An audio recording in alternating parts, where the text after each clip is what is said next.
아멘. 하나님 말씀은 히브리서 11장 32절부터 40절까지 보겠습니다. 신약성경 366페이지입니다. 히브리서 11장 32절부터 40절까지 제가 한 절, 여러분이 한 절 교독합니다. 내가 무슨 말을 더하리요? 기드온, 바락, 삼손, 입다, 다윗 및 사무엘과 선지자들의 일을 말하려면 내게 시간이 부족하리로다.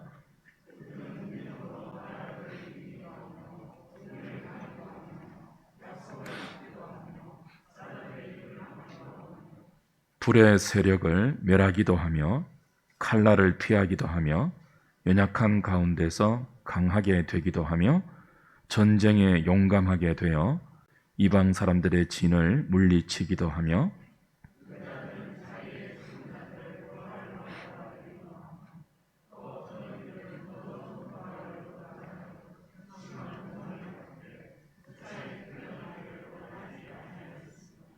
또 어떤 이들은 조롱과 채찍질 뿐 아니라 결박과 옥에 갇히는 시련도 받았으며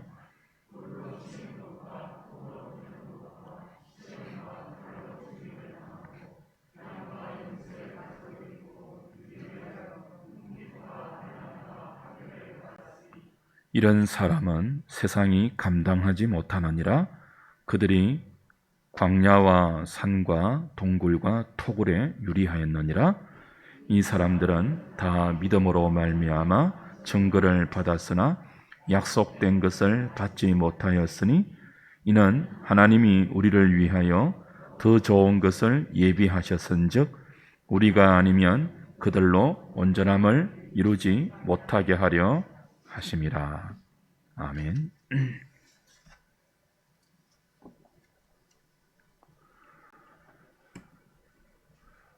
아담의 타락 이후 인류는 허물과 죄로 죽어서 죄와 사망의 종이 되어 있습니다.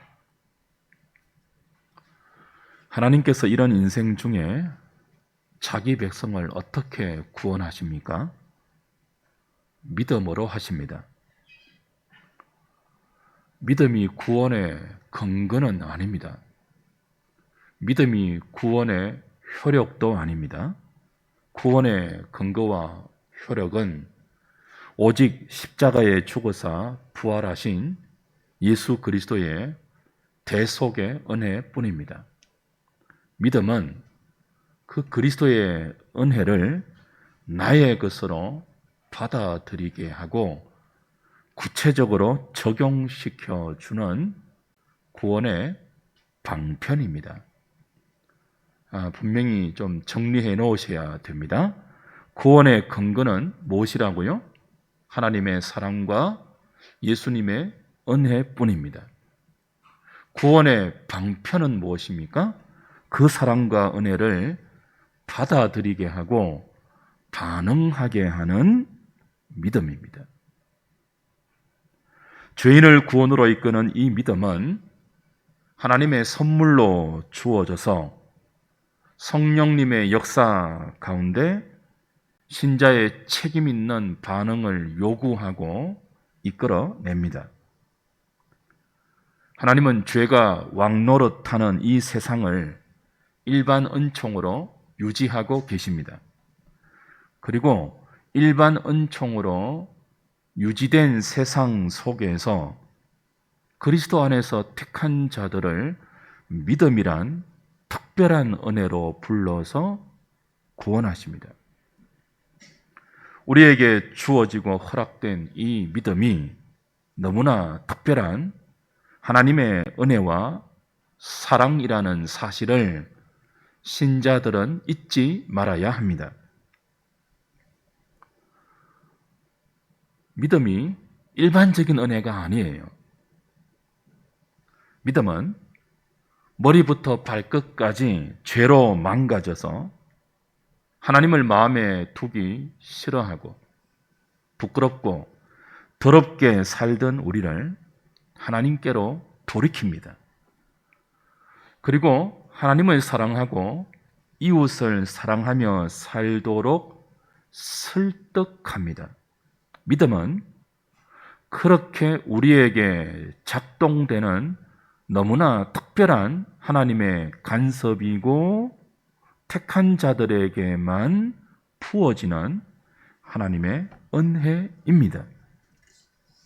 하나님은 그의 백성들을 믿음의 세계 안으로 불러서 눈에 보이는 세상을 목표하던 삶에서 하나님의 말씀을 바라는 것들의 실상, 보지 못하는 것들의 증거로 보게 하는 삶으로 바꾸어 믿음의 결국 곧 영혼의 구원을 만들어 가십니다. 아벨과 에녹과 노아를 그렇게 구원하셨습니다. 아브람과 사라, 이삭과 야곱, 요셉, 모세를 그렇게 구원하셨습니다. 기생 라합을 그렇게 구원으로 인도하셨습니다. 기드온, 바락, 삼손, 입다와 같은 사사들, 사무엘과 다윗, 그리고 많은 선지자들을 그렇게 구원하셨고 그들을 통해서 구약 이스라엘의 남은 자들을 믿음으로 구원하셨습니다.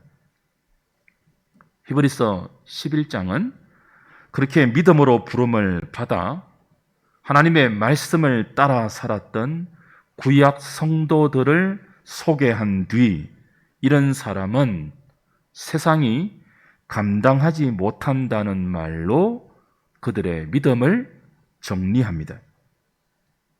믿음의 사람을 세상이 감당하지 못한대요. 이게 무슨 뜻일까요? 예수 믿으면 하나님으로부터 힘과 능력과 권세를 받아 누구보다 크고 높고 강한 사람이 되고 모든 사람을 대적하여 이기게 된다는 뜻일까요? 그렇지 않음을 이제 우리는 압니다. 믿는 자를 세상이 감당하지 못한다는 말은 예수 믿는 사람들은 세상과 다른 길을 가고 하나님 없는 사람들과 전혀 다른 차원의 삶을 살도록 부름받았다는 의미입니다.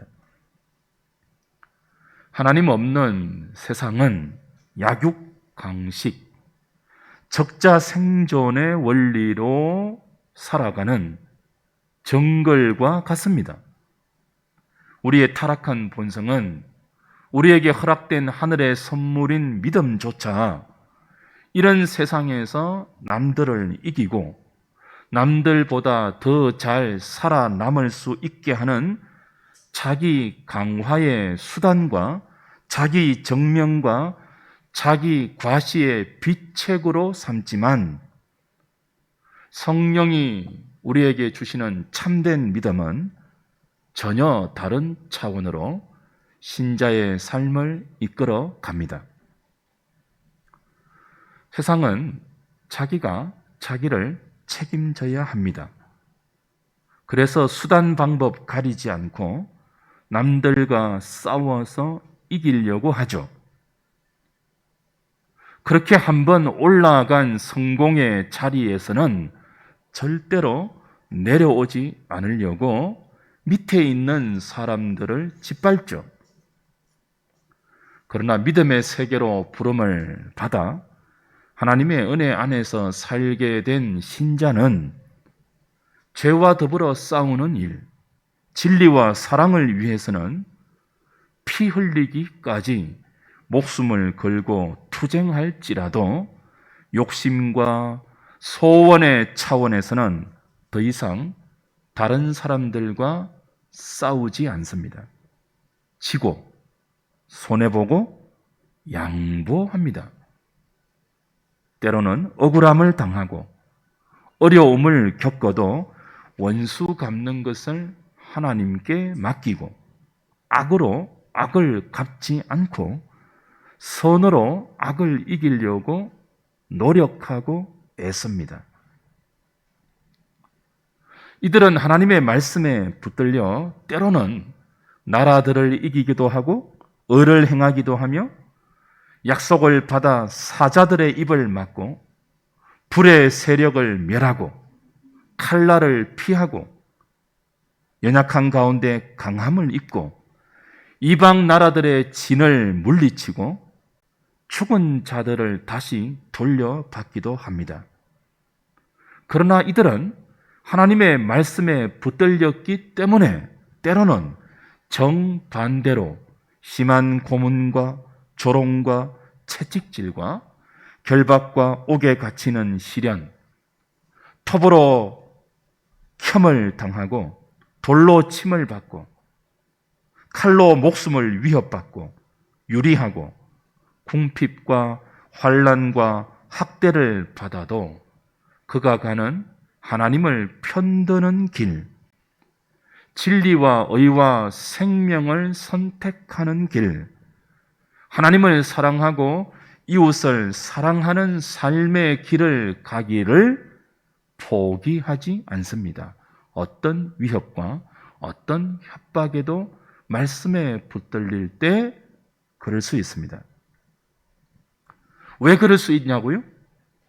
자신을 믿음으로 묻고 있는 하나님의 은혜와 하나님의 사랑이 세상의 그 어떤 달콤한 유혹과 무서운 협박보다 크고 강하며 존귀하고 아름답다는 사실을 알기 때문입니다. 이 땅에서 무엇을 얻든지, 사는 동안 무엇을 잃고 어떤 일을 만나든지, 어떤 사건을 당하더라도 믿음이란 이름으로 하나님께 묶여있는 이 복된 상태와 비교할 수 없음을 말씀으로 깨닫기 때문입니다. 세상이 신자에게 할 수 있는 것이 무엇입니까? 눈에 보이는 영광으로 유혹하는 거죠. 눈에 보이는 영광 말이에요. 우리의 목숨을 위태롭게 할 수 있다고 협박하는 거죠. 세상은 우리에게 그렇게 할 수 있습니다. 그러나 신자는 눈에 보이는 것이 전부인 이 세상의 범위와 테두리를 넘어서 보이지 않는 하나님을 믿습니다.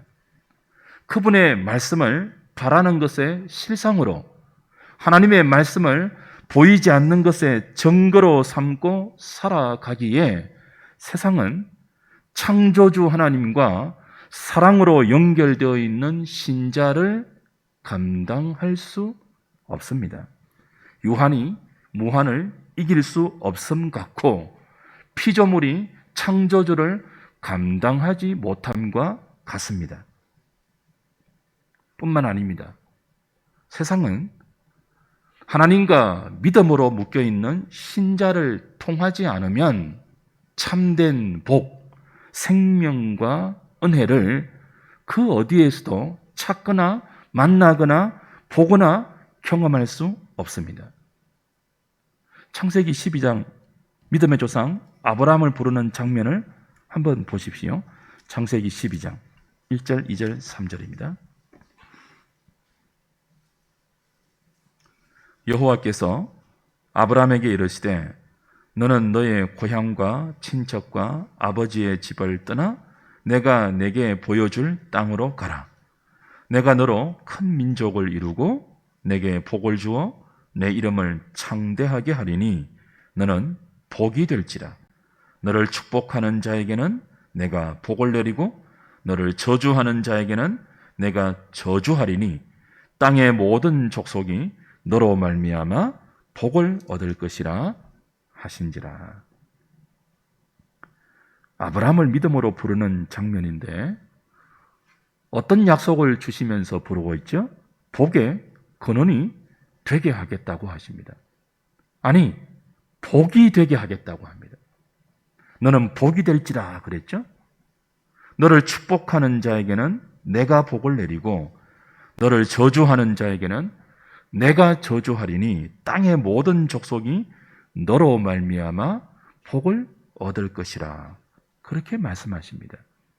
주 안에 사랑하는 여러분, 믿음을 선물로 얻고 그 믿음이라는 관계 안에서 하나님과 사랑으로 묶여 있는 신자가 이런 존재입니다.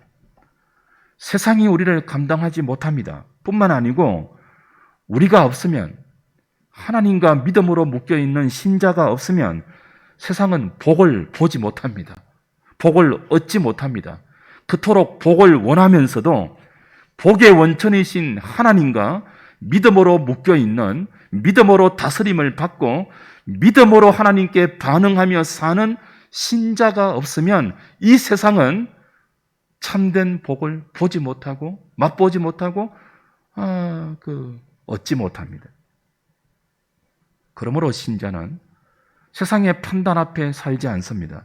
세상의 칭찬과 세상이 속이는 헛된 보상 앞에서 살지 않고 믿음이란 이름으로 부름을 받아 하나님의 복된 통치 안에 있게 된 이 신자라는 인생의 영광과 복됨과 존귀함을 아는 감사와 찬양으로 삽니다. 히브리서 11장은 구약 성도들이 믿음으로 그렇게 살았으니 신약 성도들인 너희들은 더욱 믿음으로 살아야 하지 않겠냐고 도전하면서 11장을 마무리합니다. 히브리서 11장 39절 40절 다시 보십시오.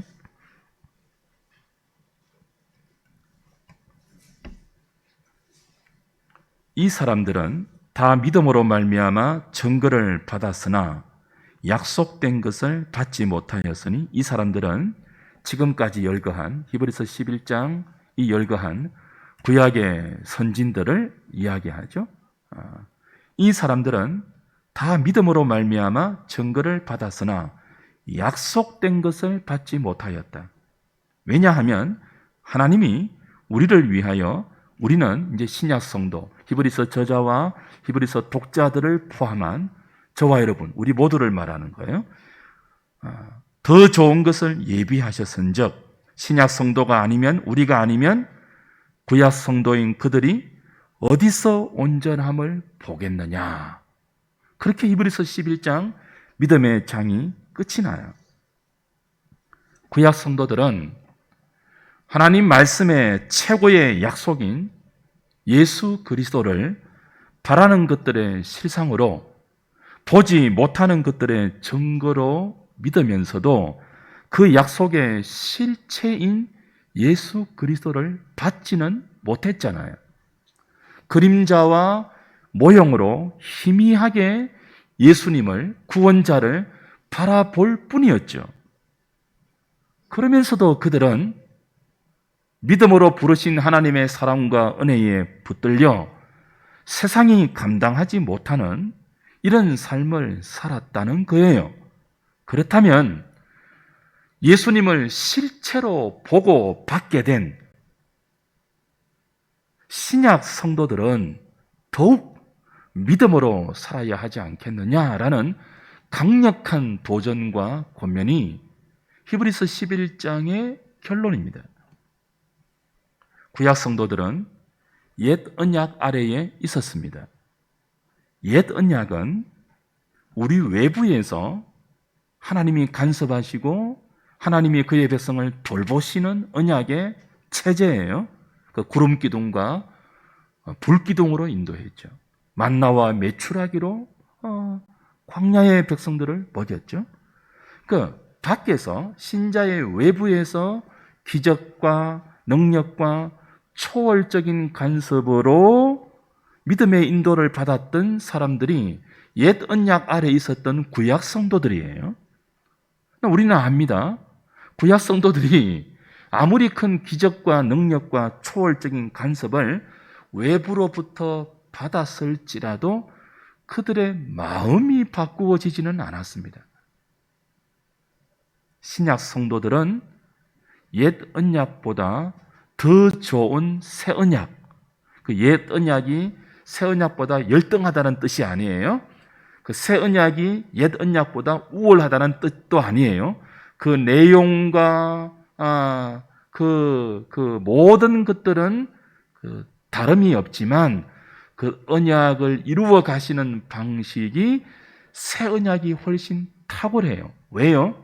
새 언약은 옛 언약이 모형과 그림자로 바라보았던 약속의 실체인 예수님이 오셔서 우리를 위해 십자가에 죽으시고 부활하사 성령을 보내어서 이제 우리 외부에 계시는 것이 아니고 성령으로 우리 안에 우리와 함께 계십니다. 그래서 우리의 마음을 바꾸시는 것이 새 언약이에요. 새 언약 안에 있는 신약 성도들은 이 예수님의 대속의 은혜와 그로 말미암아 가능해진 성령의 내주하시는 복으로 말미암아 마음으로부터 하나님을 따를 수 있게 되었습니다. 우리의 마음으로부터 변화를 받아 하나님이 기뻐하시는 것을 우리의 소원으로 삼을 수 있게 되었습니다. 이건 구약 성도들이 그토록 소망했지만 온전히 누리지 못했던 신앙의 모습이에요. 그들의 외부에 많은 기적과 능력이 있었지만 우리 가운데 어떤 사람은 그런 말을 해요. 지금도 구약시대 같은 그런 은혜 있으면 좋겠다. 근데 그렇지 않습니다.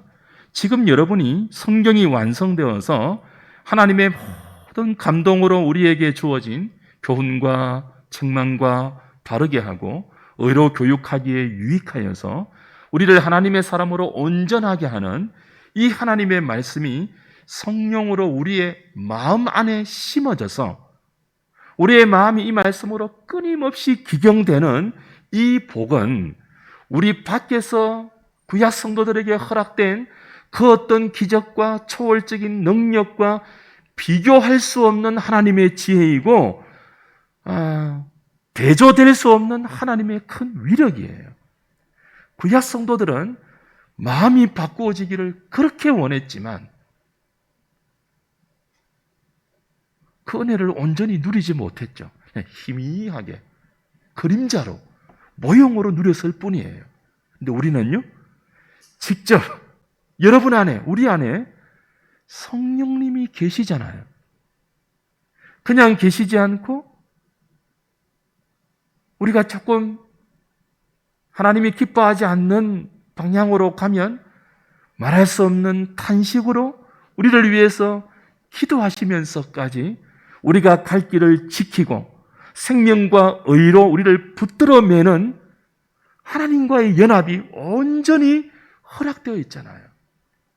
그래서 뭐라고 말합니까? 구약 성도들이 우리로 말미암지 않고는 온전함을 이루지 못하니라. 그 신약 성도의 더 큰 복과 은혜 안에 있는 우리의 복된 이 신분, 지위, 그런 것들을 말하고 있는 것이죠. 주 안에 사랑하는 여러분, 예수 믿는 것이 무엇입니까? 자신의 소원을 이루거나 욕망을 성취하는 수단이 예수 믿는 것이 아님을 우린 거듭 확인해 왔습니다. 예수 믿는 것은 하나님의 다스림을 받는 아주 특별한 은혜의 간섭입니다. 그리고 그 은혜에 반응하는 우리의 사랑과 헌신입니다. 하나님은 자기 백성을 믿음이란 이름으로 기계적으로 조작하지 않습니다. 그리고 힘으로 눌러서 굴복시키지 않습니다. 우리를 믿음으로 불러서 어떻게 하십니까? 끊임없이 말씀을 통하여 성령께서 설득하십니다. 철저하게 인격적으로 우리를 대하십니다. 하나님의 하나님 되심을 말씀을 통하여 가르치시고 설득하시고 그 가르침에 설득되어 순종하는 자들에게 하나님의 살아계심을 성령께서 경험하게 하십니다. 그래서 우리의 마음을 바꾸어 내십니다. 우리의 마음을 받아내시고 자발적인 우리의 항복을 받아내셔서 마침내 우리가 감사와 찬양으로 하나님을 사랑하게 하십니다. 여기에 신자의 일생이라는 시간이 걸립니다. 세상이라는 무대와 공간이 필요합니다. 이것을 위해서 하나님은 인류의 역사를 동원하십니다. 일반 은총으로 우리가 이 자리에 갈 수 있도록 인류의 역사 자체를 붙들어 놓고 있습니다. 죄를 억제하면서. 그 일반 은총 속에서 인류의 역사를 유지하시면서 특별한 믿음의 은혜로 저와 여러분들의 일생 동안 이 세상에서 우리가 살아가는 이 무대와 공간 속에서 우리를 인격적으로 믿음의 사람으로 만들어 가십니다. 어떤 자리까지요? 세상이 감당하지 못하는 믿음의 자리까지 말입니다. 놀랍지 않습니까? 하나님께서 저와 여러분 한 사람을 위해서, 우리의 구원을 위해서, 우리의 믿음을 위해서 역사를 동원하십니다. 세상의 모든 사건과 일들을 사용하십니다. 깊도다 하나님의 지혜와 지식의 부유함이여 라고 감탄하기에 충분하지 않습니까? 예수 믿는 것은 그런 하나님의 사랑으로 부름을 받아 하나님의 자녀로 사는 특별한 은혜 안에 있다는 뜻이죠. 그러므로 믿음으로 묶인 하나님과 신자의 관계는 주인과 종의 관계가 아닙니다. 우리가 예수님을 믿고 하나님은 그 믿음으로 우리를 다스린다는 것은 주인과 종의 관계가 아니에요. 어떤 관계라고요? 아버지와 아들의 관계입니다. 로마서 8장 가보십시오.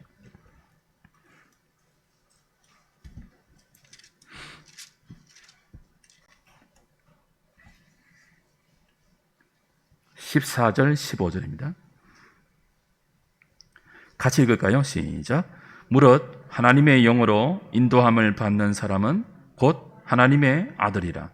너희는 다시 무서워하는 종의 영을 받지 아니하고 양자의 영을 받았으므로 우리가 아빠, 아버지라고 부르짖느니라. 그렇죠. 종은 잘하면 칭찬받을 수 있습니다. 근데 못하면요, 주인에게 엄한 책망과 벌을 받죠. 그래서 종은 못할 때 벌 받을까 늘 두려워합니다. 신자와 하나님의 관계는 그런 주인과 종의 관계가 아닙니다. 못하면 어쩌지?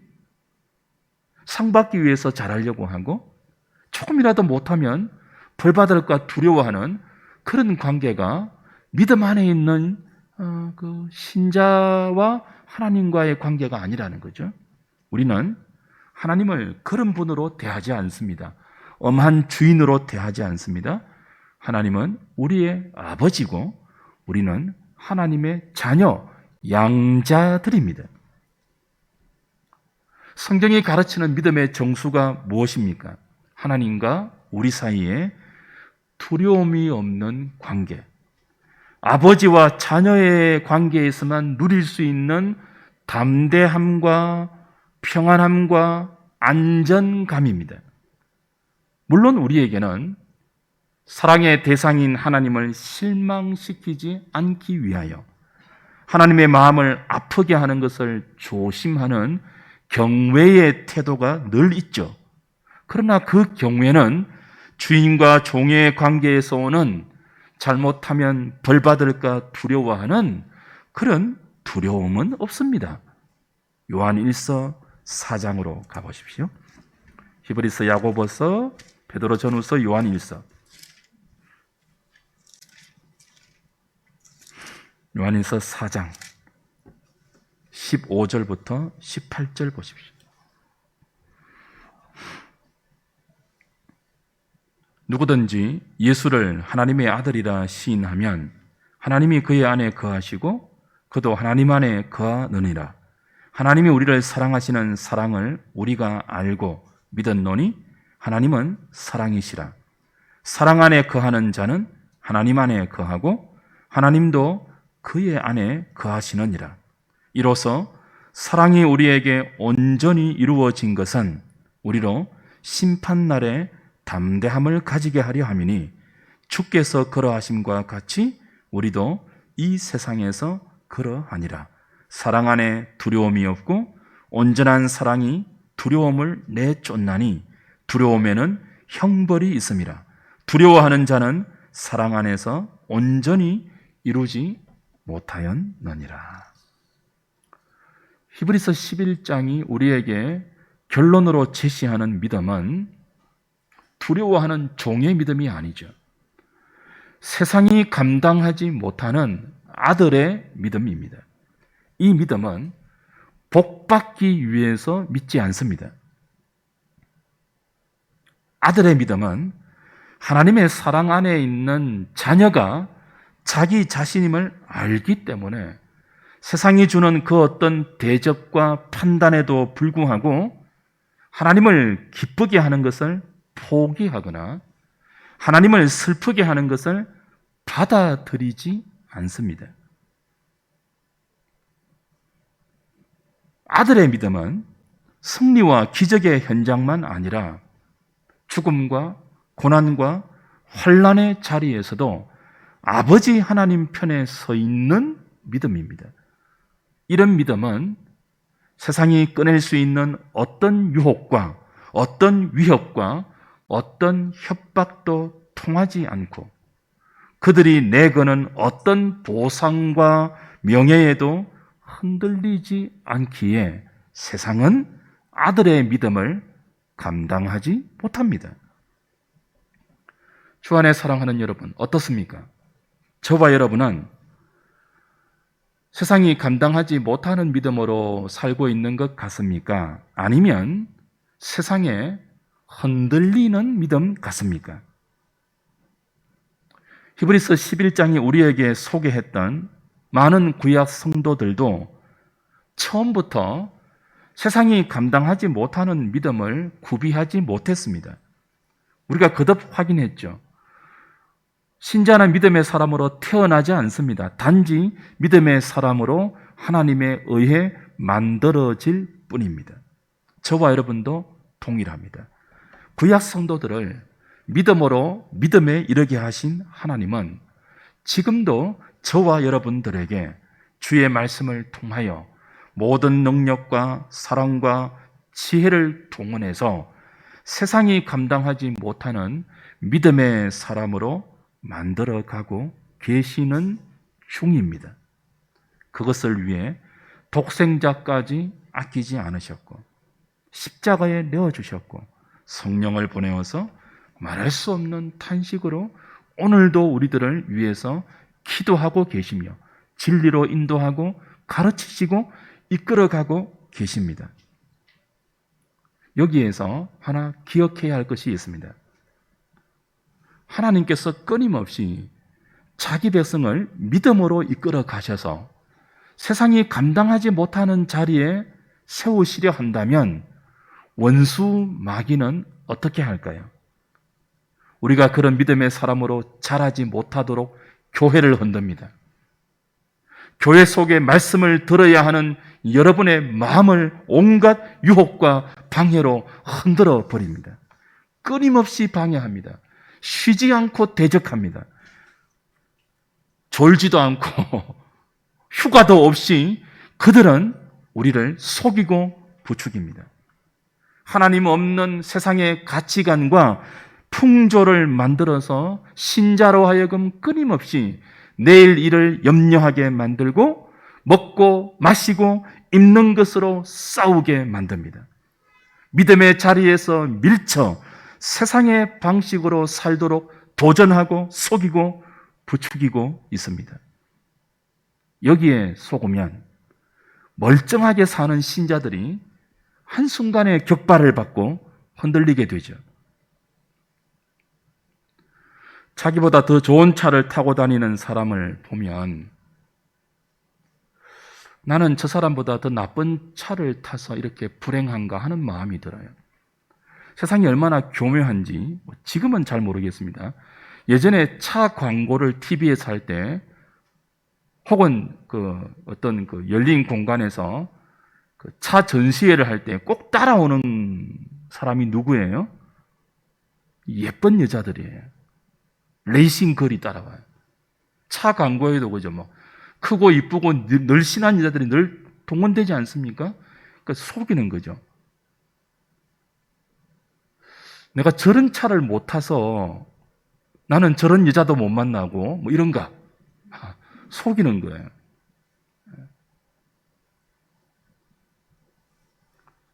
멀쩡하다가도 자기보다 더 넓고 좋은 집에 사는 사람을 만나면 내가 불행한 것은 저 사람보다 좁은 집에 살아서 그런가 하는 마음이 들 때도 있죠. 이 다 격발받는 것이거든요. 하와가 뱀에게 이렇게 그죠? 뱀의 거짓말과 속임수에 마음이 격발될 때 어떤 생각을 가졌습니까? 저 아담 저 조단스러운 남편. 하나님이 하지 말라는 것은 절대로 하지 않고 하나님처럼 될 수 있음에도 불구하고 이런 마음이 들어가지고 막 그랬잖아요. 그죠? 그리고 자기가 먼저 선악과를 덥석 베어 물었잖아요. 신자들이 보통 어디에서 이런 격발을 사탄이 주는 가장 강한 격발과 부추김과 속임수에 속아 넘어갑니까?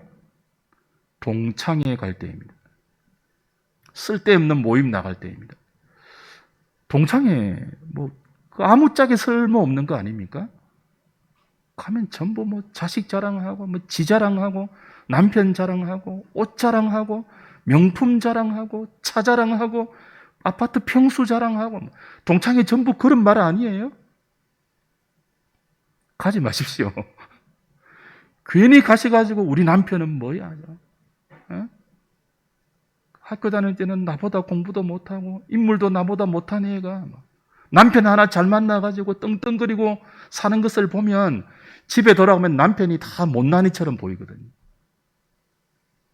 내 인생이 불행한 것은 저 원수를 만난 때문이고 이게 부추김이거든요. 속임수거든요. 여러분 남편보다 귀한 배필이 없음을 믿으셔야 돼요. 하나님이 짝지어 주신 배필이라고요. 존경해야 될 대상이라고요. 때로는 신자들끼리도 이런 격발을 받아요. 신자들이 모여서 그리스도를 자랑하고 약함에도 불구하고 우리의 강함이 되시는 주님의 은혜를 나누지 않고 매일 부동산 이야기하고 주식 이야기하고 자식 이야기하고 아파트 이야기하고 그러면요 신자들끼리 모이는데도 오히려 더 마음의 격동을 받아요. 저 사람은 예수를 잘 믿어서 저런 복을 받는가? 나는 신앙생활을 잘못해서 저런 복을 받지 못하는가? 별별 생각이 다 들죠. 사탄의 공격입니다. 속지 말아야 합니다. 원수의 부추김이 늘 우리 주변에 쥐레처럼 매설되어 있거든요. 그건 늘 밟고 다니면 어떤 날은 터질 날이 있잖아요. 시험에 들거든요. 신자의 믿음은 아무런 흔들림도 없고 유혹도 없고 매일 승리하고 매일 감사와 찬양만 있는 직선 그래프가 아니죠. 우린 오늘 장로님 기도하신 것처럼 자주 유혹을 받고 자주 흔들리고 자주 격동을 받아서 회의하고 의심하고 낭망하고 좌절하고 두려워하고 염려하고 근심합니다. 이미 살펴보았던 구약의 성도들도 다 그런 연약함의 자리를 그런 못난 모습을 거쳐서 세상이 감당하지 못하는 믿음의 자리까지 당도하지 않았습니까? 우린 이 사실을 믿어야 합니다.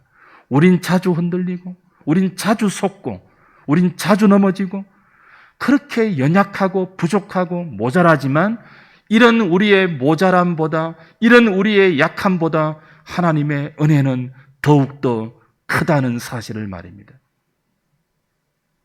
우리는 미련하고 어리석어서 자주 세상 풍조에 속아 넘어갑니다.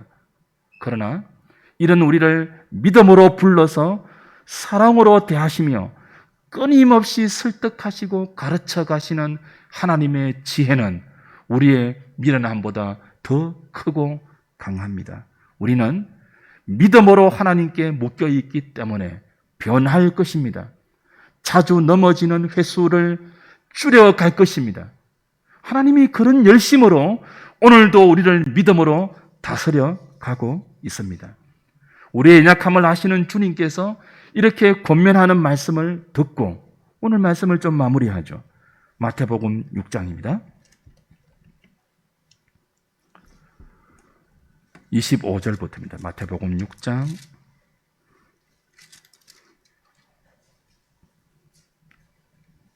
'잘 아는 구절입니다. 25절부터 34절까지. 그러므로 내가 너희에게 이르노니 목숨을 위하여 무엇을 먹을까 무엇을 마실까 몸을 위하여 무엇을 입을까 염려하지 말라. 목숨이 음식보다 중하지 아니하며 몸이 의복보다 중하지 아니하냐. 공중의 새를 보라.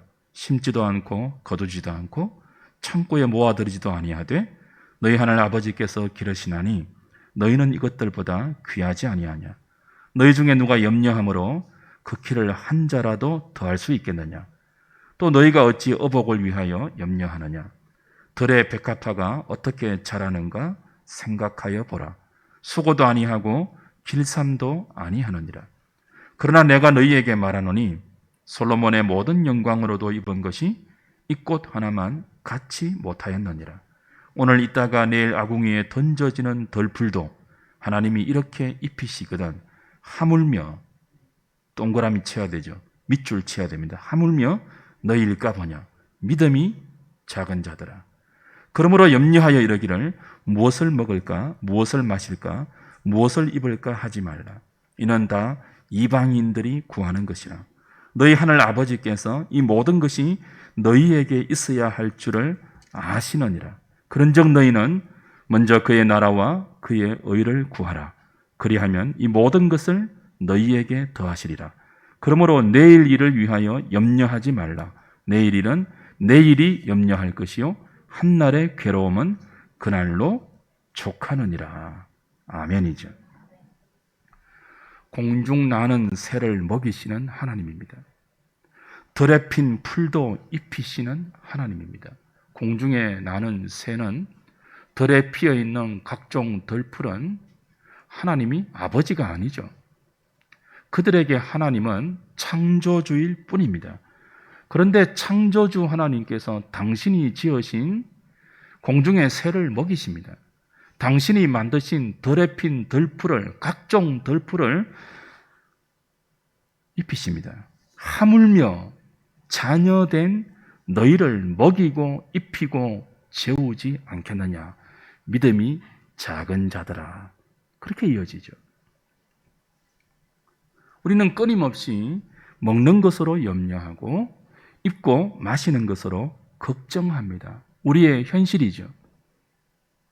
그러나 주님께서 말씀하십니다. 그 문제는 먹고 입고 마시는 문제는 너희가 염려해야 할 문제가 아니라 너희의 아버지이신 하나님께서 염려하실 문제이니 너희는 염려하지 말라 하십니다. 이방인들은 먹고 입고 마시는 문제를 다 자신이 책임지고 자신이 해결해야 되기 때문에 끝없이 염려하죠. 그들은 걱정하지 않으면 굶어 죽을 거예요, 아마. 그러나 우리에게는 하늘에 아버지가 계십니다. 부모가 없는 아이들은 학교 다닐 걱정하죠. 등록금 걱정하죠.